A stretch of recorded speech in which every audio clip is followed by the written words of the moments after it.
Okay, this is another one of my videos I'm doing in the dark.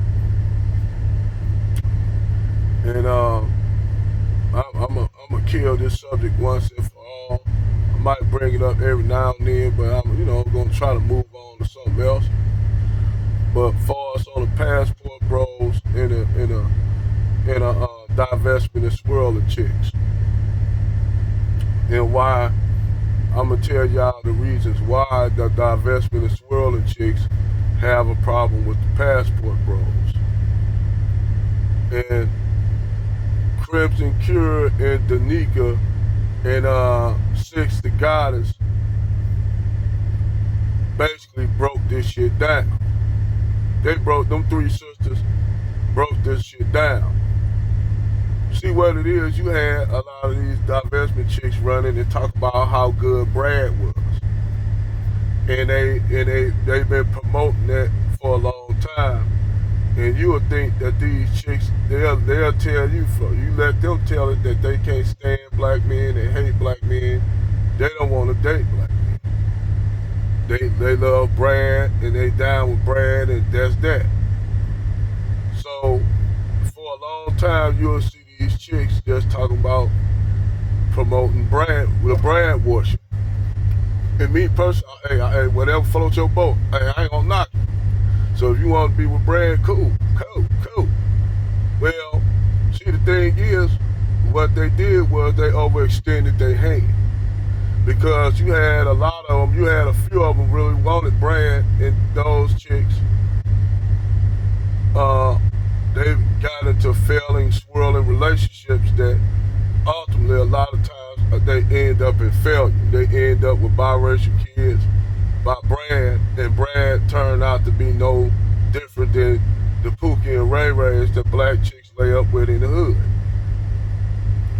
They get into a lot of them divested chicks, get into toxic relationships with the branch that they get with. They get into toxic relationships where Brad just used them for something to do. And they be wanting Brad to be serious with them, but Brad really don't want to deal with her. Just only time Brad want to deal with it when he want to, have some sex, some hot niggerish sex in the bed, hot niggerish in bed, having sex. So Brad get up and leave, bust his nut, get up and leave, and go back home to Becky and live with Becky and marry Becky. So this is what's been happening with a lot of the divestment shit. So these women are really bitter and angry, but still they want to blame black men even for that. It's always us. Even though Brad, the one was running through her, it's always black men fault by default. So you have a lot of these divestment chicks are bitter, and they still have all their bitterness. The bitterness they have for black men, it ain't really, they have a bitterness and hatred towards black men, but AM, Angry Man, said there's a thin line between love and hate. See, the dudes that the black chicks were calling Dusty, the Pookies and Ray Rays, they knew that they didn't want them. That's understandable.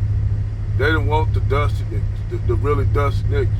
But when they started seeing the successful black men who are well-to-do, who have money and resources, saying we up, that's when they got mad and upset about that. Because they knew that those brothers wasn't the dusty niggas that they always talking about. They knew them black men that was up and mobile and got that don't have no children, up and mobile, got money, got resources, got good careers, can go. Those brothers was pushed away by black women over the thugs. So these brothers, they actually wanted black women. They actually wanted black women.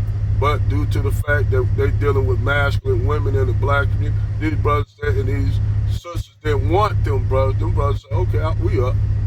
So the other group branch of black women, the divestment swirling chicks, thought that these guys was going to be their last hope.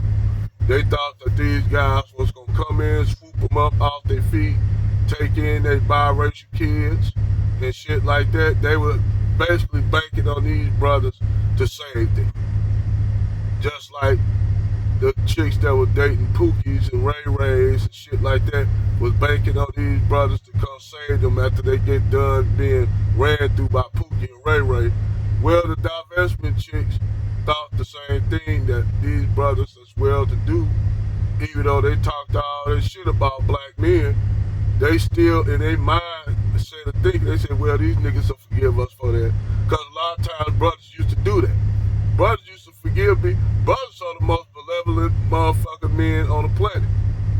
You used to could talk about a brother, say bad shit about a black man, and that black man will forgive you for it and move on and live a life with you, with these women.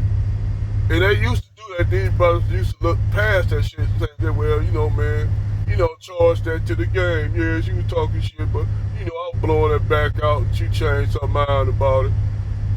And that's what they used to, you know, think, you know, that they could talk all this shit about black men, all kind of misandry and shit, and still be able to pull them a Tyrone, get Tyrone, they whisper some woo woo woo in his room. I'm sorry, baby, y'all was just pissing me off. I didn't really hate y'all. It was just coming out of concern for y'all. And that's what a lot of them sisters will chalk that up to, whether it be the divestment chicks or the chicks that worship Pookie and Ray Ray.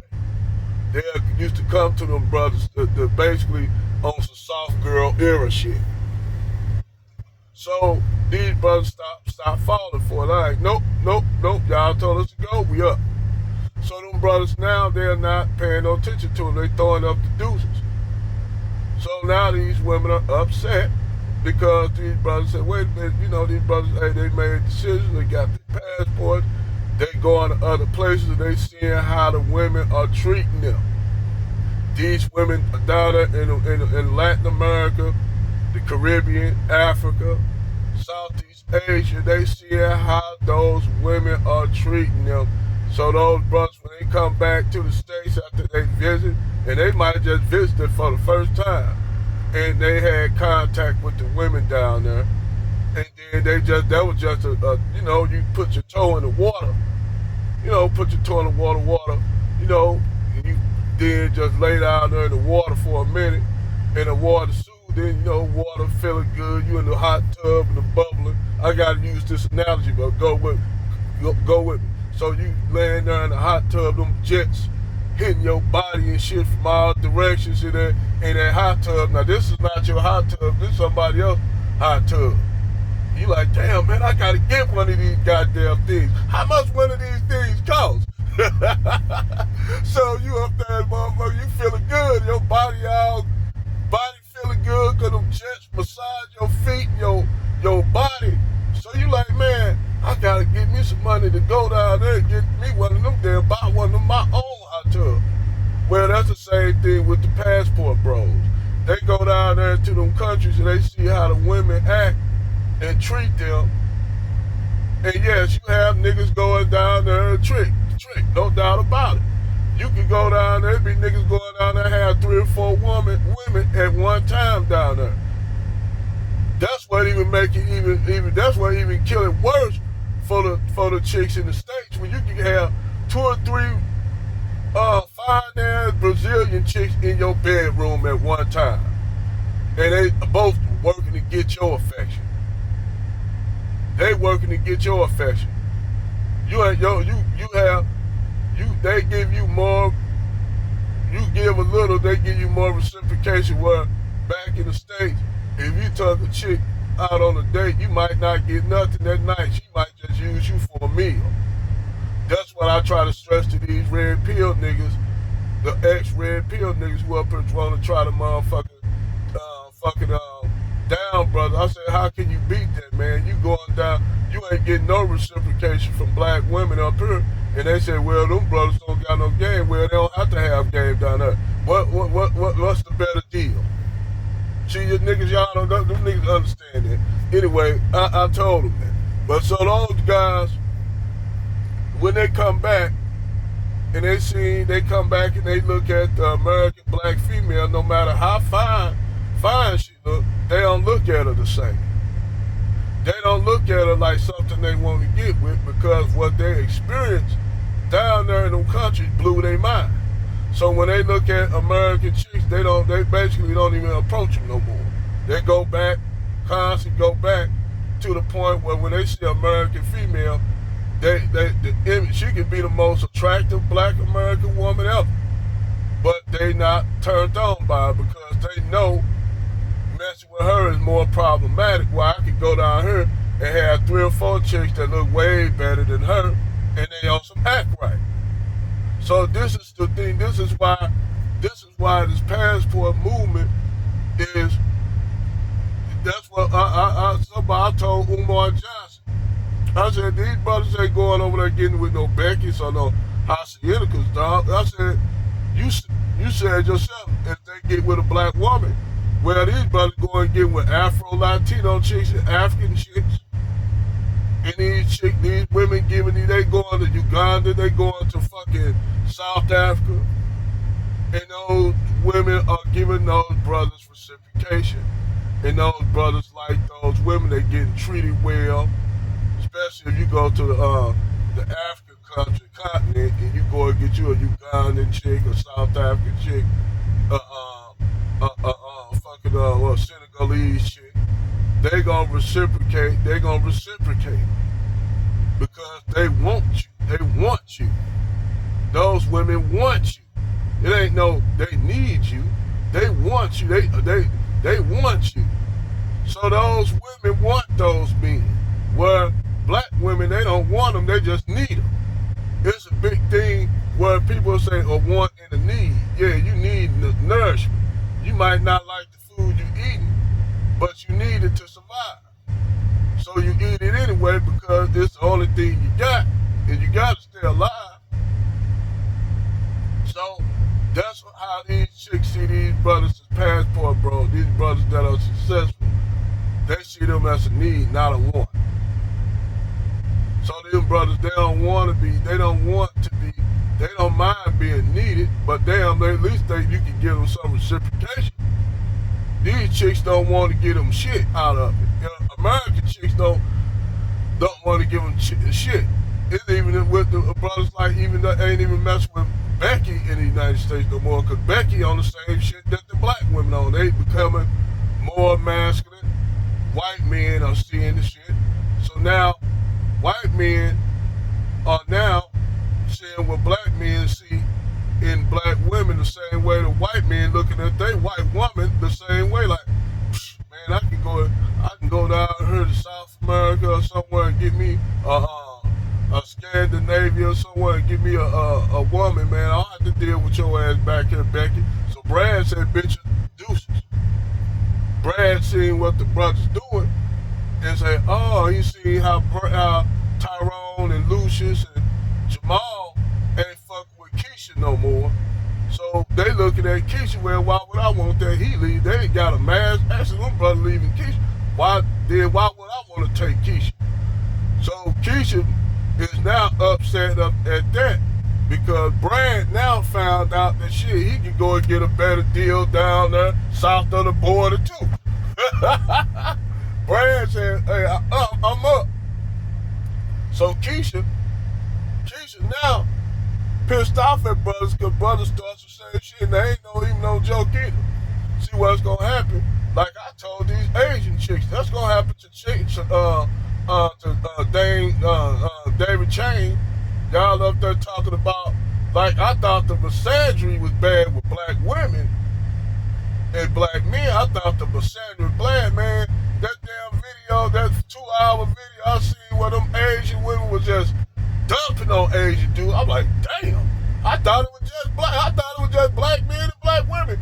And the funny thing is, Asian men is in a better position than black men. They in a better position than white men. And these Asians are getting dumped on by Asian women for bread. So you know what? In a minute, watch David Chain gonna see what's going on with the white men and the black men getting passports. Give it a minute. David Chain gonna be getting his passport too. He's gonna be right with the white dudes and the black dudes down there somewhere. Yenica and Miss Forgas. Watch what I tell you. And those women don't care about, there's the sexual aspect of it, ain't no problem, but them women want you to treat them good. If you got David Chang, who got more money than Brad and Tyrone, he gonna get shown hella love down there in them countries. Shit, he gonna come back with Yenica. In Yenica, you're gonna see more Asian men down. You're gonna see a lot of Asian men going down there. You already got Latin men up here in the United States don't want to deal with the Latin American women in America. So I met Latino dudes who said, man, shit, I ain't fuck with no Latino girl that was raised and born over here. Why them Latin brothers that was born and raised in the States going back to them countries their moms and dads from? They going back to them countries. So this is not going to be just a movement of black men going back to these countries. It's going to be a movement of men in general becoming passport bros. And this shit go affect not only the future of America, because it's going to affect the population as a whole. Because those guys are not bringing those women back so those women can be influenced. Some of those guys going down there to live. And they working for business. I know truck drivers that drive their trucks here between the spring and the end of the first snow start hitting. Them brothers going back, they park their truck and they go back, they have stuff sent over in a container. I seen this shit done. I seen an American black dude who was sending shit on a container back to Ghana. He had two cars, a Mercedes and a Honda, and a whole bunch of luxury items like big screen TVs and shit. Putting them all on this container. This container gonna be shipped to Ghana. He like, yeah, man, it's cheaper to live overseas than live in the States. He said he just work in the States, but he live overseas. He said during sometimes he'll drive over here and stack his money up. He said he got a little one bedroom, little shotgun apartment when he have his, when he live here in the States. But other than that, all his money, when he stack his money up, his money stretches 3 to 4 times than it is in the United States. That means you can live over there in Africa, live over there and work over here. I'm like, shit, I told my wife I'm thinking about doing that shit. I'm thinking about doing it. Just flying over there, going to visit just to look out the lay of the land. I might go to South Africa. Right now, I heard South Africa off the chain. And I like the fact, I can take my money and stack my money over there and at the exchange rate of the American dollar. And after it'll $10 will turn into fucking $10 is $50 in South Africa. That's how much. $20 is $100. So $100 is $1,000. See what I'm talking about? Your money triples over there in them countries. And I can stack my money up. I can live damn near a luxurious life in these countries. Shit, you go across Mexico, your dollar increase 2 times fold. So that's why I see why a lot of foreigners will stack their money up in America and then live back over in the preferable countries. It's actually smart. I'm thinking about the shit. I'm thinking about it. So it's something, food for thought. But yeah, that's the reason why a lot of these divestment chicks are really upset. They're really upset because now you got Brad going, and then the Tyrones and Lucius and Jamals, they really didn't want it leaving too. So now these women are upset because they don't have these guys that they ran their mouth about, said they wouldn't about shit, they dusted. These brothers are leaving. They had enough. They had enough. So like I told these sisters, you can try to shame them all you want. Because to me, I see what Danica and all them say. That is a form of trying to beg brothers to stay by shaming them, like the little divestment chick. Tell you all they gonna get treated bad, this. And I'm like, wow, you talking this shit. You said you ain't even interested in black men. Why are you saying anything? I said just because you really want those brothers, and that's what it is. Those sisters really do want them. You got the ones that's begging brothers not to leave, begging them to stay. You got women, but brothers can't trust that. They can't trust it. Then you got the ones that shame them for leaving. But both of them want them. Both of them now want them. They like, they see these brothers leaving. They're like, damn, damn, they really leaving. That's how they thinking that these brothers really leaving. They ain't bullshit. These brothers not bullshit. And see, it's gonna be some brothers left, the Pookies and Ray Rays, the Dusty niggas that them black women normally date. They gonna be here because them niggas got records. Them the niggas that got the fucking record jail records. They ain't going nowhere. They can't leave out the country. Those Dusty niggas, that they lay with, the Mackin Kings and shit. Those niggas, those are brothers already. The broke Dusty Branch that work in the trailer park. Those y'all got them brothers. Why y'all got them guys? So why y'all complain about passport bro? Just say it. Have a good morning.